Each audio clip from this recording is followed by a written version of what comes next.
যা আমন তা করছে আমি তো এই রাসেল তুই কিন্তু সাক্ষী যাস হ্যাঁ কি কইছ এই রাসেল তুই গেল না আনাই গাড়ি হিট এই মানে এই মোবাইল কে কে নিছ এই কত খাইছ মোবাইল কে কে নিছ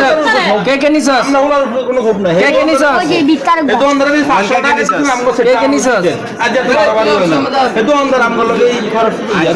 তোর কত দিছে তোর কত দিছে ভাই বিকার কাছে ভাই এ ভাই বিকার কাছে 250 দিছে এই তুমি কত দিছো রে সামনে সামনে সামনে আসো মোবাইল বিক্রি করছো কোন জায়গায় সামনে কেউ কিছু কথা তুই কেউ কিছু করব না মোবাইল বিক্রি করছো কত টাকা তুমি সত্য সত্য বলো মোবাইলটা সত্যি করে কবি হ্যাঁ মোবাইলে দিলাম 500 টাকা না মোবাইলে দিলাম দামি মোবাইল আচ্ছা আপনি দিবেন 500 বিক্রি করছিস না এর কত দিছো এর কত দিছো তুমি 250 নিছো নাকি